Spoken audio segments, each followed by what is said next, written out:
মির্জা ফখরুল ইসলাম আলমগীরকে রাষ্ট্রপতি প্রার্থী করায় কারা কারা খুশি হয়েছে এটা শুনলে আপনি অবাক হবেন। এটা আমাদের জন্য অশনি সংকেত এবং এটা জরুরি সতর্ক বার্তা। দেশে অঘটন ঘটে যেতে পারে, আমি আগেই বলেছি দেশে 111 করতে পারে। এই মির্জা ফখরুল ইসলাম আলমগীরকে কেন্দ্র করে 111-এর প্রেতাত্মা এবং কুশীলব যারা, তারা জেগে উঠেছে, তারা মোটিভেটেড হয়েছে, তারা ইনফ্লুয়েন্সড হয়েছে। কিভাবে আমি আসছি। দর্শক, কারা খুশি? সবচেয়ে বেশি খুশি হয়েছে আওয়ামী লীগের লোকজন। আওয়ামী লীগের পালাতক যারা অনলাইনে সক্রিয় এবং আওয়ামী লীগের থিঙ্ক ট্যাঙ্ক এখনো যারা আছেন ভারতে বা দেশের পৃথিবীর বিভিন্ন জায়গায়, তাদের সাথে একটু আলাপ করেন বা তাদের দিকে নজর রাখেন, তাদের অ্যাক্টিভিজম খেয়াল করেন। তারা বলছে যে না, ইউনূস তো হয় নাই, একজন প্রগতিশীল মানুষ হয়েছে। মানে ইউনূসকে ঠেকাতে পারা, এবং তারা বলছে এটা ভারতের বিজয়, ইউনূসের প্রয়োজনীয়তা শেষ। মির্জা ফখরুল সে একজন প্রগতিশীল মানুষ, রবীন্দ্রপ্রেমী, সাবেক ছাত্র ইউনিয়ন, মুক্তিযুদ্ধের চেতনায় বিশ্বাসী এবং ভারতকে বন্ধু মনে করে। ভারতীয় মিডিয়াগুলোর দিকে যদি তাকান, তারা খুশি যেন একজন ভালো রাষ্ট্রপতি পেয়েছে। এবং বাংলাদেশের অভ্যন্তরীণ যদি তাকান, ওই প্রথম আলো ডেইলি স্টার গ্রুপ যারা, প্রথম আলো ডেইলি স্টারে যত কলামিস্ট আছে তারা সবাই খুশি, অথচ তারা কেউ বিএনপি না। এবং তাদের মধ্যে যারা ঘাতক দালাল নির্মূল কমিটি ছিল, শাহরিয়ার কবির গং, ওই প্রোডাক্টের মাল যারা, যদি তাদের রূপ এখন বিবর্তনের মধ্য দিয়ে আরেকটা আকৃতি ধারণ করেছে, সে ঘাতক দালাল নির্মূল কমিটির লোকজনও খুশি। তাদের মধ্যে খুশির বন্যা, আনন্দের বন্যা। তো এই যে যারা খুশি হচ্ছে, এটা কি বাংলাদেশের জন্য, বাংলাদেশ পন্থীদের জন্য ভালো? কখনোই না। তো দর্শক, এই জন্য আমরা সতর্ক করছি যে বাংলাদেশে যিনি রাষ্ট্রপতি হয়েছেন, বাংলাদেশের গতিপথ পরিবর্তন হতে পারে। অনেক কিছুই শুনবেন একটা পর্যায়ে।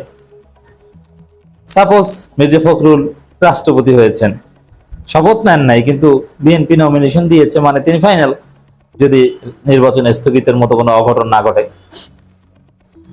এরপরে দেখবেন যে 111-এর কুশীলবরা, ভারত, আমেরিকা, তারা মির্জা ফখরুলের সাইন নিয়ে, এখন অনেকে বলবেন যে রাষ্ট্রপতির তো ক্ষমতা নাই, অতএব তিনি হলেও বাকি, না হলেও বাকি।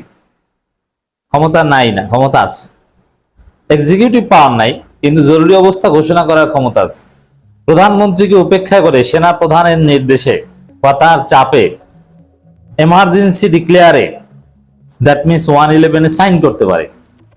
এটা তো পারে। সামনে যখন এমনিতে দেশে সামনে ভয়াবহ অবস্থা আছে, কারণ মানুষ অটোমেটিক্যালি উত্তেজিত হয়ে যাবে, মানুষ অটোমেটিক্যালি রাজপথে নেমে পড়বে, এটা কেউ ঠেকাতে পারবে না। এটা অর্থনৈতিক কারণেই নামবে, কাউকে বুঝিয়ে শুনিয়ে বলে কয়ে কিংবা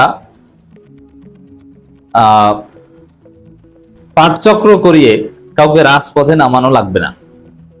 মানুষ স্বতঃস্ফূর্তভাবে রাজপথে নেমে পড়বে। এবং আমরা এটাই বলবো যে বুঝিয়ে শুনিয়ে কাউকে রাজপথে নামানো এটা উচিত হবে না। স্বতঃস্ফূর্তভাবে যদি মানুষ রাজপথে নামে, তখন তার আপনার কিছু করার নাই।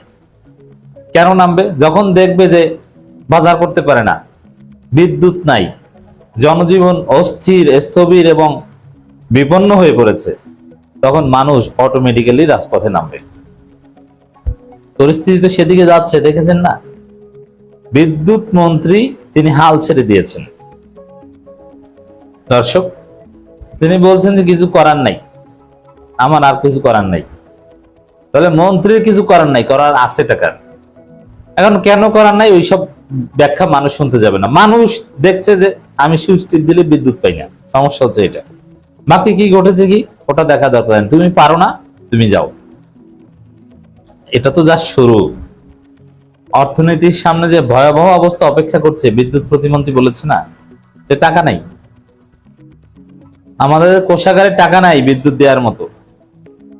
বুঝতে পারছেন? এই যে জ্বালানিতে একটা সাময়িক সমস্যা বা যেসব কথা বলা হয়, টাকা থাকলে ওর বিকল্প তৈরি করে। আরে টাকা থাকলে আপনি ইনস্ট্যান্ট পাওয়ার সাপ্লাইয়ের মতো প্রযুক্তি আপনি মুহূর্তের মধ্যে নির্মাণ করতে পারেন। কুইক রেন্টাল আছে না, অল্পের মধ্যে আপনাকে বিদ্যুৎ দিবে। আপনি অনেক বড় বড় প্রাইভেট কোম্পানিকে বলেন, তোমরা অফ গ্রিডে নিজস্ব বিদ্যুৎ উৎপাদন করে ন্যাশনাল গ্রিডে কিছু সাপ্লাই দাও। এতে যে পরিমাণ ঘাটতি, লোডশেডিং, ওটা বাংলাদেশের বড় বড় কোম্পানি তারা নিজেরাই করতে পারে। আছে অনেক কোম্পানি কিন্তু অফ গ্রিড বিদ্যুৎ আছে। যেমন আরেকটা সহজ বুদ্ধি, টাকা থাকলে সরকারি স্থাপনাগুলো সবগুলোতে যে কমপক্ষে 60-70% সৌর বিদ্যুৎ ব্যবহার করবে এরকম উন্নত প্যানেল লাগাও। এটা কি কঠিন কিছু? সৌর বিদ্যুৎ তো আর উৎপাদন করতে হয় না, প্যানেল লাগালেই হয়। তো দর্শক, এভাবে অনেক কিছু করা যায়। আবার ফার্নেস অয়েল দিয়ে খুব সহজে অল্পের মধ্যে, টাকা থাকলে ফার্নেস অয়েলের তো এখন ক্রাইসিস না, এটা আপনি করতে পারেন। কিন্তু টাকা নাই, এই জন্য কত এক্সকিউজ যে কয়লা ভিজে গেছে, বৃষ্টি হয়, সাগরে ঢেউ। আর টাকা থাকলে এইসব এক্সকিউজ থাকতো না, কারণ এক্সকিউজ সমাধান করাই হচ্ছে সরকারের কাজ। এরকম কিছু অস্বাভাবিক ঘটনা ঘটলে ওই জায়গায় সরকারের কাজ। তো এই জন্য সামনে দেখবেন যে মানুষ রাজপথে নেমে পড়ছে। রাজপথে নামার পর তখন রাজপথ উত্তাল হয়ে উঠলে তখন সেনাপ্রধান বলবে যে মানুষ তো রাজপথে নেমে আসছে, এখন আমার কি করণীয়? দেখে তো ক্ষমতা রাখা যাবে না, তো এমনিতেই পারে না, এরকম পরিস্থিতি তৈরি হবে। তো দর্শক, এরপরে ওদিকে আওয়ামী লীগ ষড়যন্ত্র করে, ভারত ষড়যন্ত্র করবে। তারা বলবে আমরা গৃহযুদ্ধে লাগিয়ে দেব। জনগণ রাজপথে নামলে এই কথা তারা বলতে পারবে, স্যাবোটাজ করবে। তারপরে মির্জা ফখরুলকে ভারত, আমেরিকা এবং সেনাপ্রধান চাপ দিবে যে স্যার আপনি একটা কাজ করেন, আওয়ামী লীগের উপর নিষেধাজ্ঞা তুলে দেন, তারপরে 111 ডিক্লেয়ার করে দেন। প্রথমে বলবে আওয়ামী লীগের উপর নিষেধাজ্ঞা তুলে দেন, তখন মির্জা ফখরুল বলবেন নিষেধাজ্ঞা তুলে দিবেন।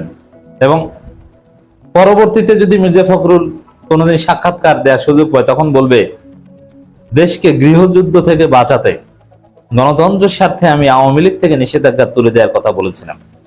এখন এটা আওয়ামী লীগের উপর থেকে নিষেধাজ্ঞা তুলে দেওয়া, এখন বলবেন এটা তো মির্জা ফখরুলের কাজ না, এটা তো সরকারের কাজ না। এটা মির্জা ফখরুলের মাধ্যমে করাবে কিভাবে যে নিষেধাজ্ঞা তুলে দেওয়া, নইলে কিন্তু 111 সাইন করে দিলাম। কেন 111 সাইন কেন বলবে? যে ওটাও আমি দেশকে গৃহযুদ্ধের হাত থেকে বাঁচিয়েছি, নাহলে হাজার হাজার মানুষ মারা যেত।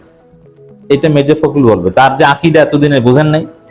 এভাবে আওয়ামী লীগ ফিরবে, না হইলে 111 আসবে, নইলে আওয়ামী লীগ সহ 111 আসবে। কারণ যারা খুশি মির্জা ফখরুলের রাষ্ট্রপতি প্রার্থী হয়, তার সংকেত এটাই।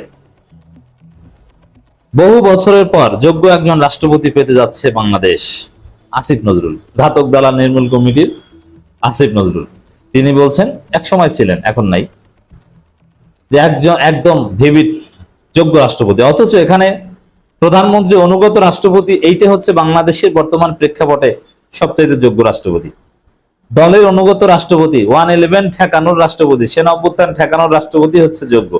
আর মির্জা ফখরুলের যে কোয়ালিটি, তাতে তিনি স্বাধীনভাবে 111 সাইন করে দেয়া রাষ্ট্রপতি। এই টাইপের মানসিকতার রাষ্ট্রপতি। প্রধানমন্ত্রী আনুগত্য করবেন না, তাতে এই জাতির কপালে সম্ভবত বিপদ আছে।